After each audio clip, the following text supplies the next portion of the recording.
الله من شرور أنفسنا ومن سيئات أعمالنا من يهده الله فلا مضل له ومن يضلل فلا هادي له وأشهد أن لا إله إلا الله وحده لا شريك له وأشهد أن محمدا عبده ورسوله أما بعد يا أيها الذين آمنوا اتقوا الله حق تقاته ولا تموتن إلا وأنتم مسلمون يا أيها الذين آمنوا اتقوا الله وقولوا قولا سديدا يصلح لكم أعمالكم ويغفر لكم ذنوبكم ومن يطع الله ورسوله فقد فاز فوزا عظيما. எல்லா புகழும் புகழ்ச்சியும் அல்லாஹ் ஒருவனுக்கே உரித்தாகட்டுமாக. அல்லாஹுடைய அருளும் கருணையும் நம் உயிரிலும் மேலான நபிகள் நாயகம் ஸல்லல்லாஹு அலைஹி வஸல்லம் அவர்களின் மீதும் அவர்களை அப்படியே பின்பற்றி வாழ்ந்த சத்திய சஹாபாக்கள் மீதும் தாபீன்கள் தாபீன்கள் மீதும் குறிப்பாக இங்கு நிலவக்கூடிய நம் அனைவரின் மீதும் என்றென்றும் நின்று நிலவட்டுமாக. பேரன்புக்குரிய எல்லாம் வல்ல அல்லாஹுவின் நல்லடியார்களே, அல்லாஹுடைய மாபெரும் கிருபையினால் ஜம்மியத்துல் அஹ்லுல் குர்ஆன் வல் ஹதீஸ் சார்பாக நடைபெறக்கூடிய சமூகத்தின் எதிரிகள் போதையும் பாலியலும் என்ற தலைப்பை மையமாக வைத்து இந்த தெருமுனை கூட்டத்தை நாம் ஏற்பாடு செய்திருக்கிறோம். இந்த தெருமுனை கூட்டத்திலே போதை ஒழிப்பே சமூக பாதுகாப்பு என்ற தலைப்பை எனக்கு வழங்கியிருக்கிறார்கள். அன்புள்ள சகோதர சகோதரிகளே, போதையை ஒழிப்பதுதான் சமூகத்தின் பாதுகாப்பு என்பதிலே எந்த மதத்தை சார்ந்திருக்கிற மக்கள் மத்தியிலும் கருத்து வேறுபாடு இல்லை என்று சொல்லலாம். உலகத்தில் வாழுகிற இஸ்லாம் எப்படி சொல்லுகிறதோ, இஸ்லாத்தை சார்ந்து வெளியிலே இருக்கக்கூடிய எந்த மதமாக இருந்தாலும் எல்லா மதங்களும் பெரும்பாலும் போதை என்கிற கலாச்சாரத்தை பற்றி பேசி இருக்கக்கூடிய காட்சிகளை பார்க்கிறோம். அந்த அடிப்படையில் மதத்தை அல்லாமல் தனிநபர் சார்ந்திருக்கிற இயக்கங்களாக அமைப்புகளாக என்று எதை எடுத்துக்கொண்டாலும் எல்லா மனிதநேய விரும்பிகள் மத்தியிலும் போதை ஒழிக்கப்பட வேண்டும், போதை சமூகத்திலிருந்து விரட்டப்பட வேண்டும் என்பதிலே யாருக்கும் எந்த மாற்று கருத்தும் இல்லை என்பதை நாம் புரிந்து கொள்ளலாம். அதை தாண்டி நாம் பின்பற்றுகிற இஸ்லாமிய மார்க்கத்தை எடுத்து பார்த்தால் அதற்கு ஒருபடி மேலாக ஒரு மனிதன் இந்த உலகத்தில் வாழுகிற பொழுது அவன் தன்னை ஒரு முஸ்லீமாக வாழ வேண்டும் என்று நினைத்தால், இஸ்லாத்தை பின்பற்ற வேண்டும் என்று கடைபிடித்தால் அவனுடைய வாழ்க்கையில் அறவே போதை இருக்கக்கூடாது. அறவே போதை தரக்கூடிய எந்த ஒரு செயலும் அவன் வாழ்நாளில் இருக்கக்கூடாது. அப்படி ஒரு மனிதர் இந்த உலகத்திலே வாழ்ந்தார் என்று சொன்னால் அவர்தான் நாளை மறுமையிலே வெற்றி பெறுவார், அவர்தான் சுவனத்துக்கு செல்வார், அவர்தான் இந்த உலகத்தில் நல்ல முஸ்லீமாக வாழ முடியும் என்று சொல்லி இஸ்லாமிய மார்க்கம் இந்த போதைக்கு எதிராக கடுமையான முறையிலே இஸ்லாமிய சமூகத்திலே பேசக்கூடிய காட்சிகளை பார்க்கிறோம். அன்புள்ள சகோதரர்களே, இஸ்லாத்தை தாண்டி வேறு மதங்களை எடுத்து பார்த்தால் போதைக்கு எதிராக மதம் சார்ந்து பேசியிருப்பார்களா என்றால் இல்லை. பெரும்பாலும் போதையை பற்றி பேசக்கூடியவர்கள் எல்லோரும் அவர்களுடைய பேச்சுக்களை எடுத்து பார்த்தால் போதையை சாப்பிட்டால் இப்படி ஒரு நோய் வரும், உங்கள் கல்லீரல் பாதிக்கப்படும், உங்கள் கணையம் பாதிக்கப்படும், உங்களுக்கு புற்றுநோய் போன்ற மிகப்பெரிய நோய்கள் வரும், இது போன்ற போதையை சாப்பிட்டால் இந்த மாதிரி உலகிலே ஏற்படக்கூடிய எல்லா பாதிப்புகளையும் சுட்டி காட்டி விழிப்புணர்வை ஏற்படுத்துவார்கள். நிதர்சனமாக அவர்கள் அப்படித்தான் விழிப்புணர்வையும் ஏற்படுத்த முடியும். ஏனென்று கேட்டால் அவர்கள் பின்பற்றுகிற மதம் அதை கடுமையாக தடுக்கிறதா, அதை பின்பற்றினால் போதையை நான் அருந்தினால் அதன் மூலமாக அந்த மதத்திலிருந்து வெளியேற முடியுமா என்றால் இல்லை. எனவே உலகத்தில் இஸ்லாத்தை தாண்டி பின்பற்றுகிற எந்த ஒரு கொள்கையாக இருந்தாலும் மிக மேலோட்டமாகத்தான் போதையை பற்றி பேசியிருப்பார்கள். ஆனால் இஸ்லாமிய மார்க்கத்தில் பேசப்படக்கூடிய செய்திகளை எடுத்து பார்த்தால் இஸ்லாத்தை பின்பற்ற நினைத்தால் ஒரு மனிதன் மது அருந்த முடியாது, இஸ்லாத்தை பின்பற்ற நினைத்தால் ஒரு மதன் புகையிலை பிடிக்க முடியாது. இஸ்லாத்தை பின்பற்ற நினைத்தால் அதுபோல போதை தரக்கூடிய எந்த ஒரு சின்ன வஸ்துக்களையும் கூட அவன் அருந்திவிட முடியாது. அப்படி அவன் அருந்தினால் உண்மையான முஸ்லீம் இல்லை என்று ஒரு கொள்கை பிரச்சாரமாக இஸ்லாமிய மார்க்கம் மனித சமூகத்திற்கு முன்னால் வைக்கக்கூடிய காட்சிகளை பார்க்கிறோம். எனவே அன்புள்ள சகோதரர்களே, அந்த அடிப்படையில் இஸ்லாமிய மார்க்கம் இன்றைக்கு அல்ல, 1400 ஆண்டுகளுக்கு முன்பாக நபிகள் நாயகம் ஸல்லல்லாஹு அலைஹி வஸல்லம் அவர்கள் அந்த சமூக மக்களிடத்தில் செய்த பிரச்சாரமும் இதுதான். எந்த அளவுக்கு செய்தார்கள் என்று கேட்டால், இன்றைக்கு நாமெல்லாம் போதையை பற்றி பரவலாக பேசுகிறோம், பரவலாக மக்களிடத்தில் எச்சரிக்கை செய்கிறோம்.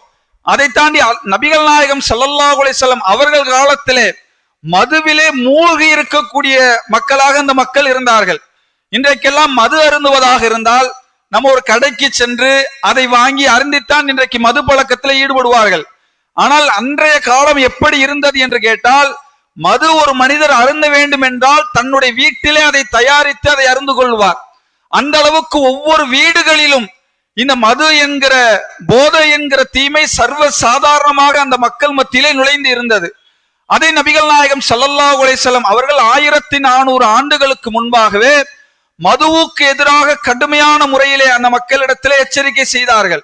மேலும் அந்த மக்களிடத்திலே சொன்னார்கள், மக்களே, போதை தரக்கூடிய எல்லா செயலும் உங்கள் மீது நான் தடை செய்கிறேன், அது ஹராமாகும் என்று நபிகள் நாயகம் ஸல்லல்லாஹு அலைஹி வஸல்லம் அவர்கள் ஒரு வஸ்திலே ஒரு சின்ன அளவு போதை இருந்தாலும் அதை தடுக்கிறேன் என்று 1400 ஆண்டுகளுக்கு முன்பாகவே போதை என்கிற கலாச்சாரத்தை ஒழித்த மார்க்கமாக இஸ்லாமிய மார்க்கம் இருக்கிறது என்பதை இன்றைக்கு சர்வ சாதாரணமாக இருப்பதை பார்க்கிறோம்.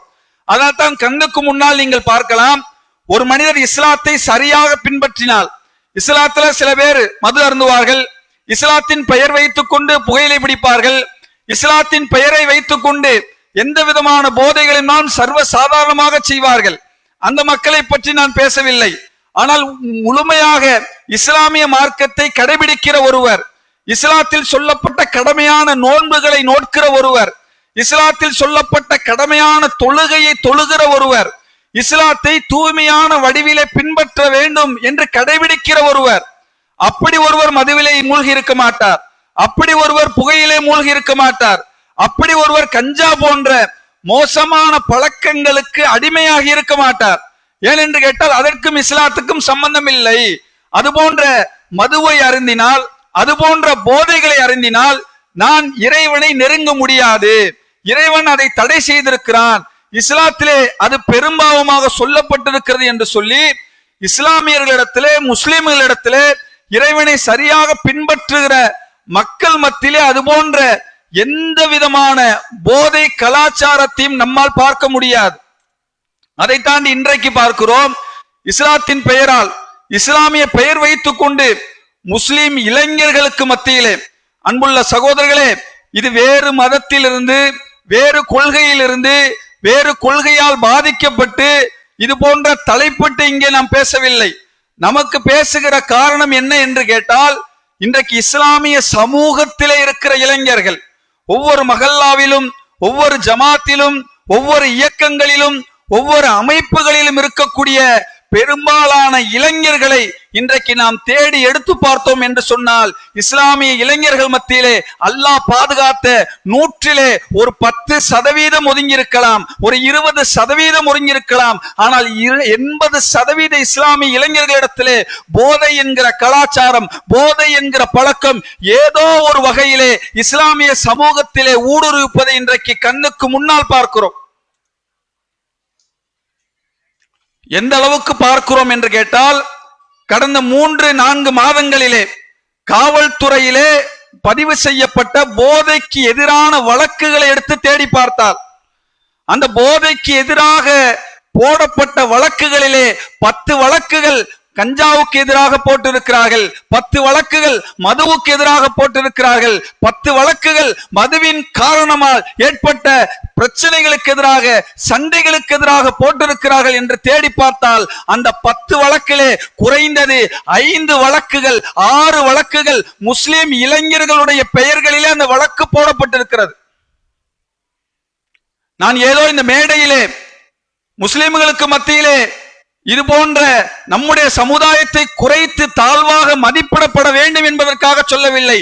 நான் சவாலாக சொல்லுகிறேன். நீங்கள் கம்பத்திலே இருக்கிற 2 காவல் நிலையங்களை வேண்டுமானால் காவல்துறையிலே போதைக்கு எதிராக செய்யப்பட்டிருக்கிற வழக்குகளை தேடி படித்து பாருங்கள். அந்த வழக்குகளிலே பெரும்பாலான வழக்குகளின் குற்றவாளிகளாக பாதிக்கப்பட்டவர்கள், அந்த குற்றத்தை செய்தவர்கள் முஸ்லிம்கள்.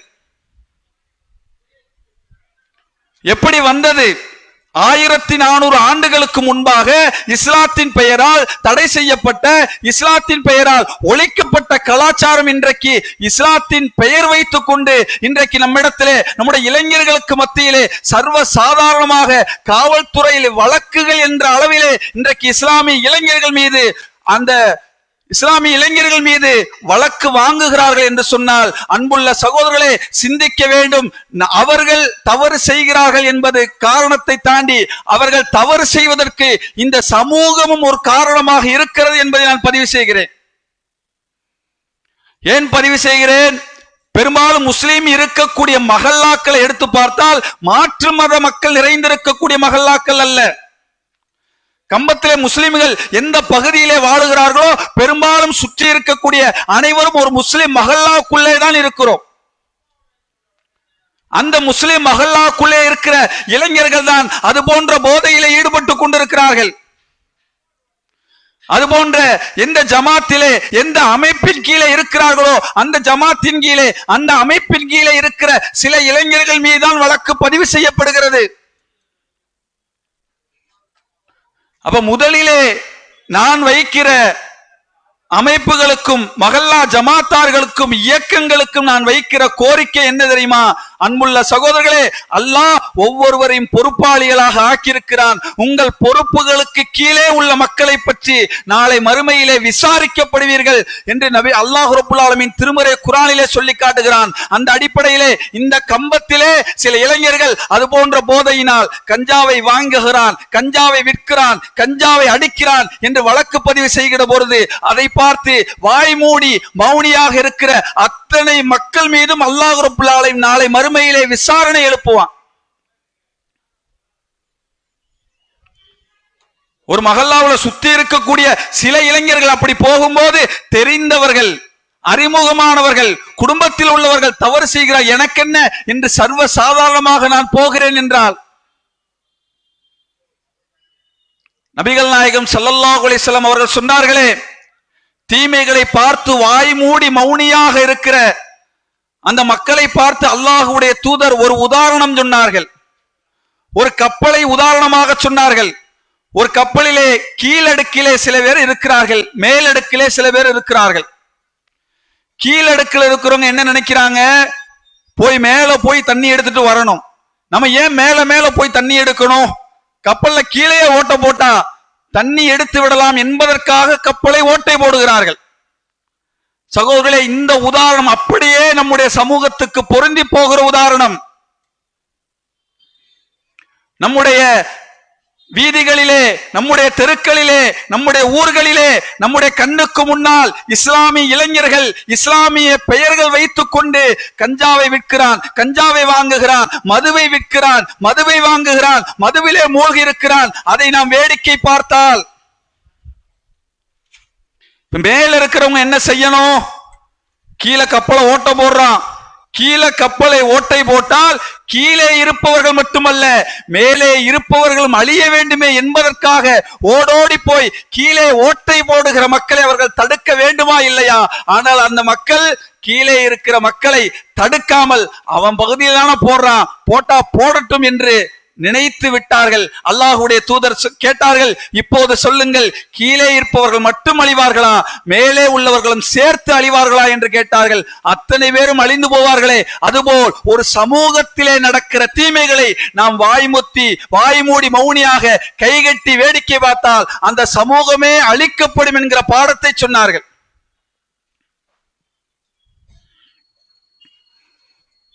எனவே அன்புள்ள சகோதரர்களே, அப்படியே ஒரு சமூகத்தை அழிக்க கூடியதுதான் இந்த போதை என்கிற கலாச்சாரம்.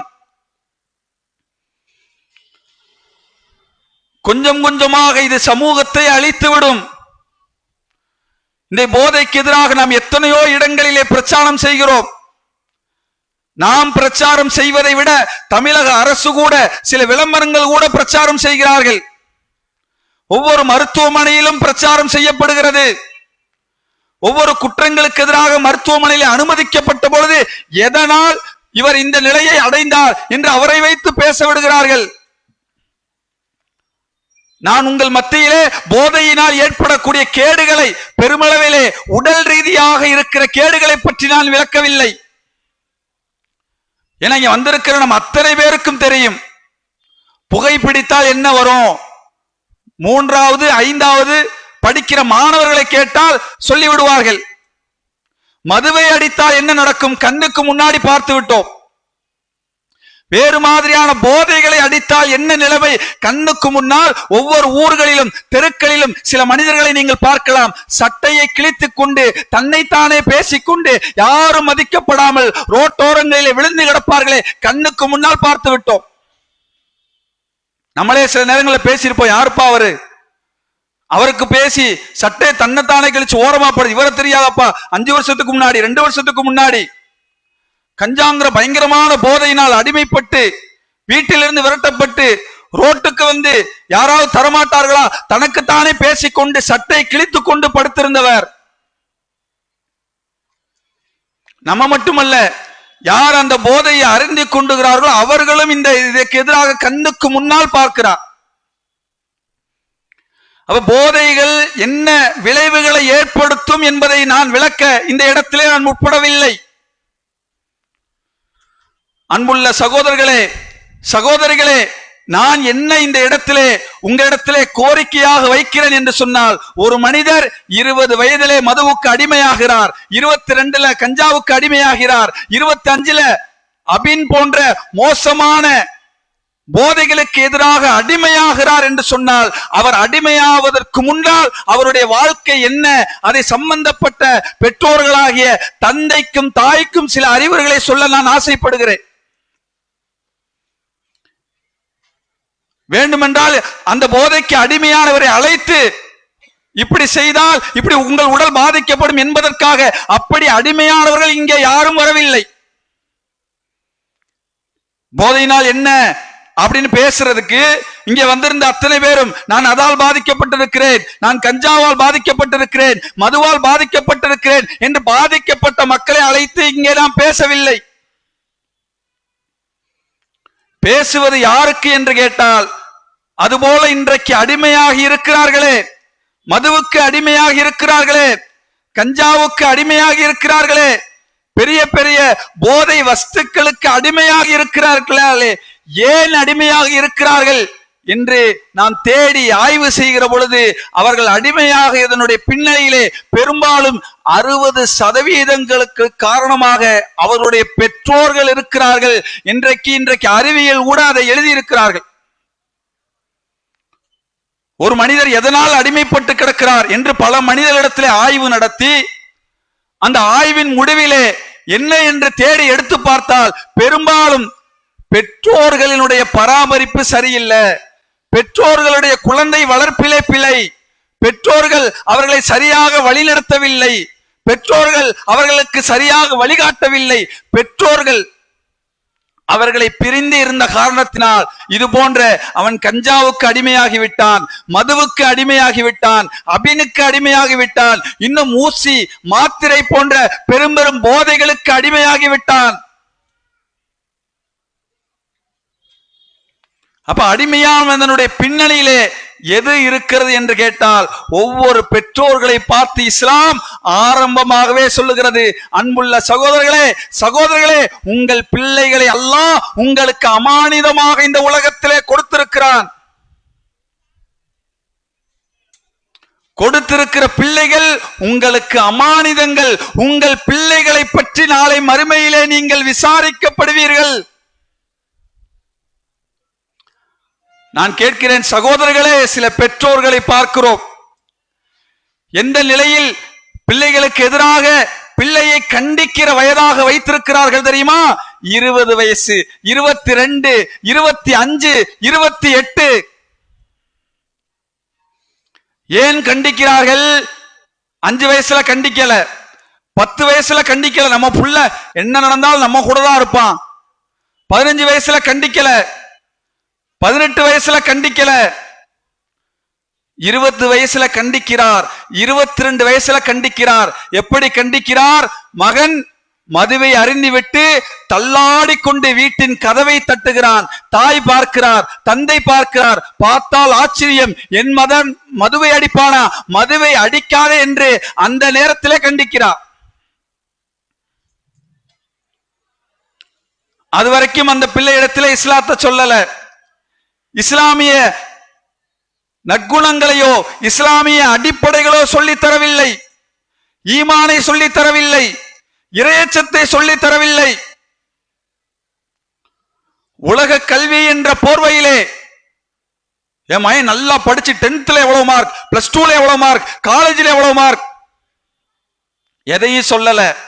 10th நல்ல மார்க், +2 நல்ல மார்க், காலேஜில் படிச்சு டிகிரி வாங்கிட்டான். ஆனால் கடைசியாக உங்கள் மகள் நிற்கிற இடம் மதுவுக்கு அடிமை, போதைக்கு அடிமை. எத்தனை பெற்றோர்களை சர்வ சாதாரணமாக பார்க்கிறோம்.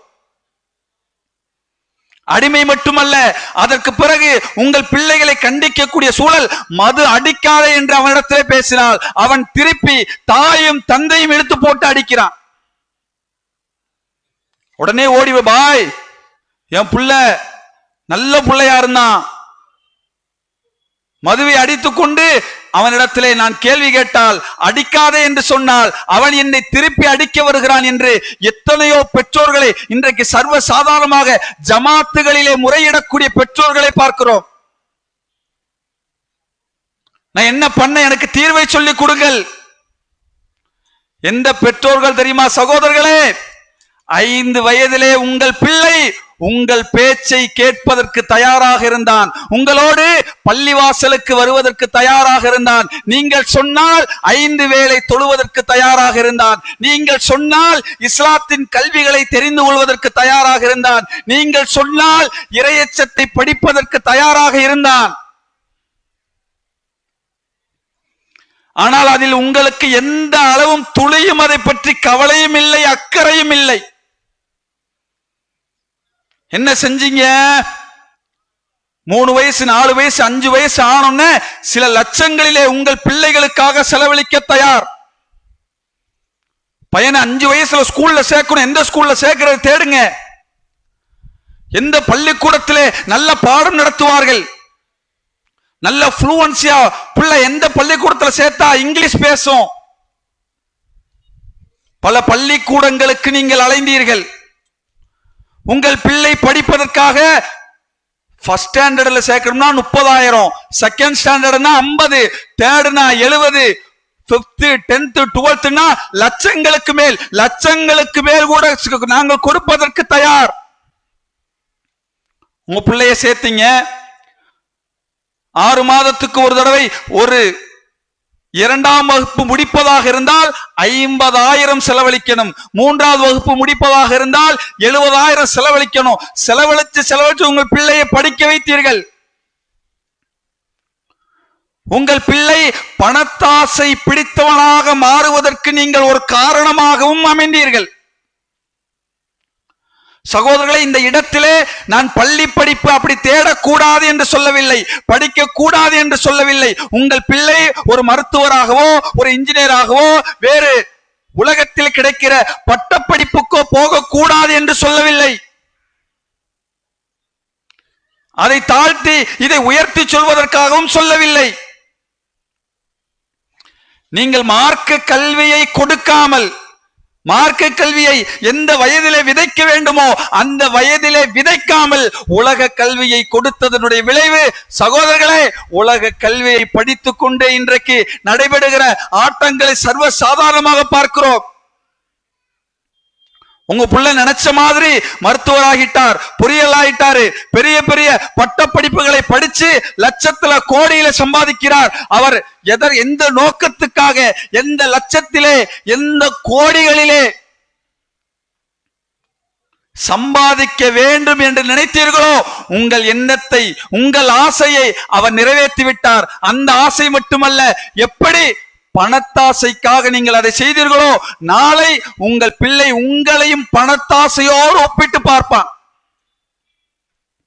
அம்மாவா அத்தாவை பார்க்க நம்மளால முடியும். எவ்வளவு செலவாகுது மாசமானா? அதே ஒரு முதியோர் இல்லத்திலே சேர்த்தால் 15 முடிஞ்சிரும், 20 முடிஞ்சிரும். ஒரு நாளைக்கு நம்ம வெளிநாட்டுல இருக்கோம், வீட்டுல இருந்து ஒரு ஆள் போட்டா 30,000. அது தனியா இது தனியா தனித்தனியாக பார்க்கணும். அதனால் என்ன செய்யலாம்? தாயையும் தந்தையும் முதியோர் இல்லத்திலே தள்ளிவிடக்கூடிய அந்த பிள்ளைகளை பார்க்கிறோம். சகோதரர்களே, எத்தனை செய்திகளை கண்ணுக்கு முன்னால் கேள்விப்படுகிறோம், பார்க்கிறோம், படிக்கிறோம். அப்ப ஆரம்பத்திலே குழந்தை பருவத்துல 5 வயசுல 7 வயசுல 10 வயசுல உங்க பிள்ளை உங்கள் அரவணைப்பிலே உங்கள் கண்ட்ரோல்ல இருந்துச்சு. அந்த பிள்ளையை நீங்கள் எப்படி வளர்த்தீர்கள்? எப்படி வளர்த்தீங்க? பள்ளி படிப்புனா காலையில 6 மணி 7 மணிக்கெல்லாம் அவனை எழுப்பி அவனை குளிக்க வச்சு அவனுக்கு நல்ல முகத்திலே தலைவாரி புது ஆடை அணிந்து சுவ்வு சாக்ஸ் டை பேக்கு எல்லாம் அவனை அனுப்பி எத்தனை மணிக்கு? 5 வயசு 6 வயசு ஃபர்ஸ்ட் ஸ்டாண்டர்டு செகண்ட் ஸ்டாண்டர்டு படிக்கிற பிள்ளை ஸ்கூலுக்கு வேன்ல அனுப்பி எப்போது வருவான்? திரும்பி மாலை 4 மணி 5 மணி வந்த பிறகு அப்புறம் என்ன? டியூஷன். அதுக்கு என்ன? அதுக்கு ஒரு வாத்தியாரை செலக்ட் பண்ணி அதுக்கு டியூஷன். அப்புறம் எப்போ வருவாரு? 8 8:30. சில பெற்றோர்களுடைய நிலைமை இப்படி. இன்னும் சில பெற்றோர்கள் எப்படி தெரியுமா? மார்க்கத்தை கொடுக்கணுமே. எப்படி கொடுக்கிறது மார்க்கத்தை? அதே போல காலையில 6 மணி 7 மணிக்கெல்லாம் போய் மீண்டும் நாளை 5 மணிக்கெல்லாம் வீட்டுக்கு வந்து அந்த டியூஷனுக்கு போகணுமே. டியூஷனுக்கும் வீட்டுக்கும் வருகிற ஒரு 10 நிமிஷம் 20 நிமிஷம் இடைவெளி இருக்குமே. அந்த இடைவெளிக்குள்ள என்ன மதரசா இருக்கு? எப்படி போய் மதரசா கல்வியை எப்படி படிக்க போகிறான்? விதை போடுகிற, ஈமானை ஏற்படுத்துகிற, இறையச்சத்தை ஏற்படுத்துகிற, நாளை உங்களையும் உங்கள் பெற்றோர்களையும் நரகத்திலிருந்து பாதுகாக்கிற அடிப்படை கல்வி, அத்தியாவசியமான கல்விக்கு நீங்கள் ஒதுக்குகிற நேரம் என்ன தெரியுமா சகோதரர்களே? எத்தனையோ பள்ளிவாசலில் வந்து அந்த இமாம் இடத்திலே தன் பிள்ளைகளை விடபோது சொல்லக்கூடிய வார்த்தை என்ன தெரியுமா? இமாம், என் பிள்ளையை நான் மதரசாவுக்காக விட்டு விடுகிறேன், 10 நிமிஷத்துல அனுப்பிடுங்க. ஏன்? டியூஷன் இருக்கு. எப்படி வருவார்? அதுவும் மதரசாவுக்கு வரும்போது அதெல்லாம் கிடையாது. காலையில எழுந்து ஸ்கூலுக்கு போகும்போது புது ஆடை அணிந்து பவுடர் அடிச்சு தலை சீவி வீட்டுக்கு வந்த 4 மணி 4:30 மணிக்கு வீட்டுக்கு வந்தோடனே அவன் ஒரு 1/4 மணி நேரம் 1/2 மணி நேரம் ஊரெல்லாம் சுத்தி நல்லா விளையாண்டு வருவானே, அதோட மதரசா. சகோதரர்கள், இப்படி உங்கள் பிள்ளைகளுக்கு மார்க்க கல்வியின் அறிவு ஒரு 10 நிமிடமோ 5 நிமிடமோ இருந்தால் என்ன உங்கள் பிள்ளை மார்க்க அடிப்படையிலே வளரப்போகிறது? என்ன அந்த போதையிலிருந்து மீட்டுக் கொள்வதற்காக உங்கள் பிள்ளையிடத்திலே என்ன நீங்கள் சொல்லித்தர போகிறீர்கள்? நான் கேட்கிறேன் சகோதரர்களே, நீங்கள் அனுப்புகிற உலக கல்வி அந்த பள்ளி மாணவனை போதை கலாச்சாரத்திலிருந்து மீட்டெடுக்க வேண்டும் என்று நினைக்கிறீர்களா? ஸ்கூலுக்கு அனுப்புறேன் புள்ள கரெக்டா போதையிலிருந்து மீண்டு ரொம்ப பெர்ஃபெக்டா வந்துருவான் நினைச்சுக்கிட்டு இருக்கோமா? அப்படி நினைக்க முடியுமா?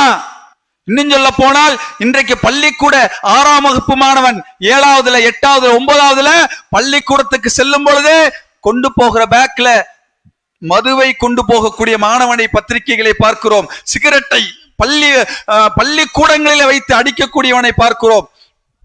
கணேஷ் போன்ற சின்ன சின்ன விஷயங்களை கொண்டு போய் பள்ளிக்கூடத்திலே அருந்தக்கூடியவர்களை பார்க்கிறோம். எந்த உலக கல்வி அதிலிருந்து மீட்டு தரும் என்ற சிறிய எண்ணம் இருந்தால் கூட அது இன்றைக்கு மீட்டு தராத இடங்களாக அந்த பள்ளி மாணவர்கள் அப்படி போய் கொண்டிருப்பதை கண்ணுக்கு முன்னால் பார்க்கிறோம்.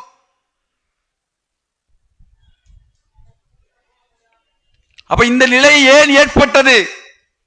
18 வயசுல 20 வயசுல மதுவை அடித்து, கஞ்சாவை அடித்து, புகையிலை அடித்து பெரும் பெரும் போதைக்கு எப்படி அடிமையானான்? அவனை 8 வயசுல உங்கள் பேச்சை கேட்பதற்கு தயாராக இருந்தான். உங்களோடு கைகுலுக்க தயாராக இருந்தான், உங்களோடு முத்தமிட தயாராக இருந்தான், நீங்கள் எங்கே சென்றாலும் உங்களோடு வருவதற்கு அவன் தயாராக இருந்தான். நீங்க அரவணைக்கல, நீங்க மார்க்க கல்வி அவனிடத்துல சொல்லல, மார்க்க கல்வியின் அவசியத்தை சொல்லல, இறை அச்சத்தை அவனிடத்துல சொல்லல, ஈமான் அவனிடத்துல சொல்லல.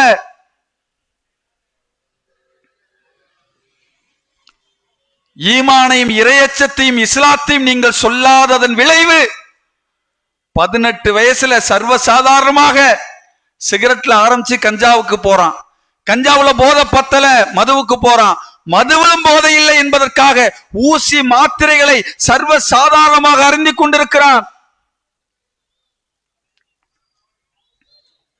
நான் கேட்கிறேன் சகோதரர்களே, இன்றைக்கு அப்படி அடிமையாக இருக்கிற அத்தனை பேரையும் அழைத்து கொண்டு கேட்டு பாருங்கள். அவன் 7 வயசுல 8 வயசுல 10ல 12ல இஸ்லாத்தில் விதை போட்டிருந்தால் இந்த நிலையிலே அவன் அடைந்திருக்க மாட்டான். நாம் விதை போடவில்லை. இன்றைக்கு அடிமையாக இருக்கிற பெரும்பாலான இளைஞர்கள் மார்க்கத்தை பற்றி எந்த அறிவும் இல்லாததை இன்றைக்கு சர்வ சாதாரணமாக பார்க்கிறோம்.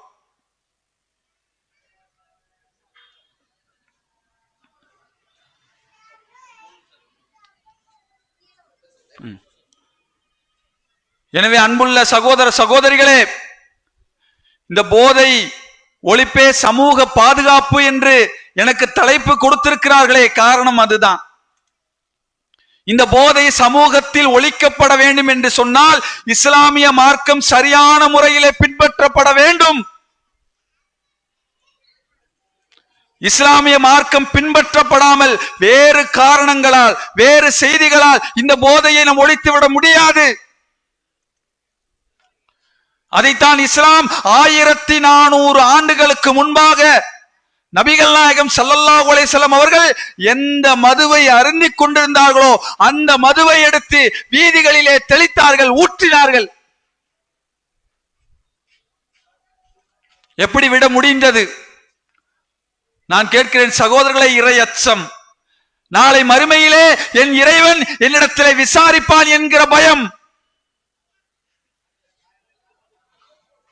அந்த இறையச்சத்தை, அந்த ஈமானை, அந்த விசாரணை நாளின் பயத்தை உங்கள் பிள்ளையிடத்துல 8 வயசுல 10ல 12ல விதைத்து பாருங்கள். நாளை உங்கள் பிள்ளை எந்த தனிமையிலும் அல்லாஹ்வுக்கு பயந்தவனாக மாறி போவான். அந்த வயதிலே நீங்கள் தருகிற இறையச்சம், நீங்கள் தருகிற ஈமான் சகோதரர்களே உங்கள் வாழ்க்கையை பாதுகாக்கும். உங்களுக்கு தெரியுமா, ஏதோ என் பிள்ளை வாழ்க்கை சீராவது, என் பிள்ளை வாழ்க்கை சரியாவது மட்டுமல்ல, உங்கள் பிள்ளை சரியாக நடந்தால் நாளை அது உங்களையும் பாதிக்கும், உங்கள் குடும்பத்தை பாதிக்கும். நீங்கள் சரியாக வளர்த்தால் அவன் வாழ்க்கை மட்டுமல்ல சகோதரிகளே, எந்த பிள்ளைக்காக இன்றைக்கு ஓடோடி வியர்வை சிந்தி சம்பாதித்து அந்த பிள்ளை நன்றாக வர வேண்டும் என்று ஆசைப்படுகிறோமோ அந்த பிள்ளை வாழ்க்கையிலும் நம்முடைய வாழ்க்கை இருக்கிறது என்பதை நீங்கள் புரிந்து கொள்ளுங்கள்.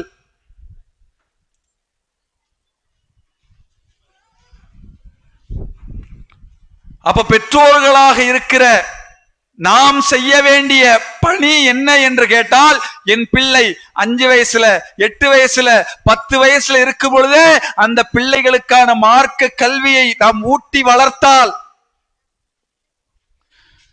அந்த கல்வியை அவருடைய உள்ளத்திலே விதைத்தால்,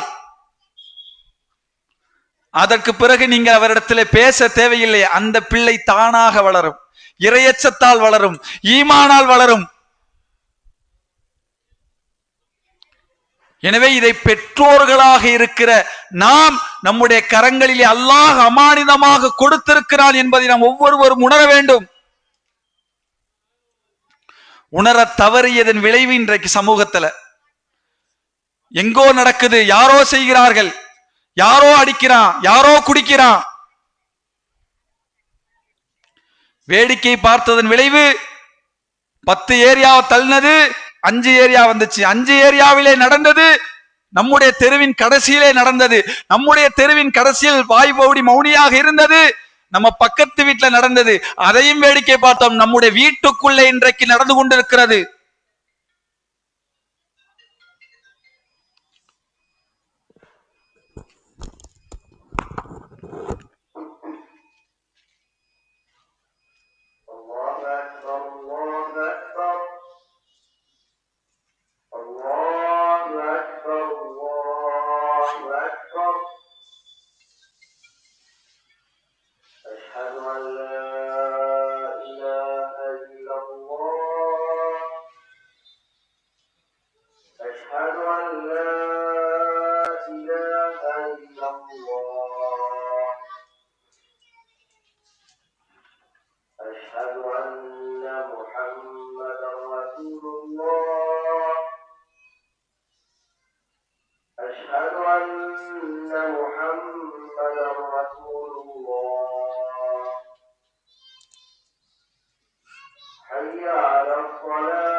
எனவே அன்புள்ள சகோதர சகோதரிகளே, அப்ப இந்த போதை ஒழிப்பே சமூக பாதுகாப்பு என்ற தலைப்பை மையமாக வைத்து எல்லா தரப்பு மக்களிடத்திலும் சொல்ல வேண்டிய தகவல்கள் இருந்தாலும், நான் உங்கள் மத்தியிலே முன்வைத்தது நம்முடைய பிள்ளைகள் அமானிதங்கள். நம்முடைய பிள்ளைகளை நாம் பராமரிக்க தவறினால், நாம் பிள்ளைகளுக்கு ஈமானையும் இறையச்சத்தையும் நாம் கொடுக்க தவறினால், அந்த பிள்ளை நாளை போதைக்கு அடிமையாக இருக்கக்கூடிய பிள்ளைகளாக அல்லாஹ் எத்தனையோ இளைஞர்களை நம்முடைய கண்ணுக்கு முன்னால் காட்டுகிறான். எனவே அதையெல்லாம் உணர்ந்து நாம் வரக்கூடிய அடுத்த சந்ததிகளை ஒரு போதையில்லா சமூகமாக உறுதியாக இந்த மார்க்கத்தை பின்பற்றக்கூடிய நன்மக்களாக அல்லாஹ் ரப்புல் ஆலமீன் உங்களையும் என்னையும் ஆக்கி அருள வேண்டும் என்று கூறி என்னுடைய இந்த உரையை நிறைவு செய்கிறேன்.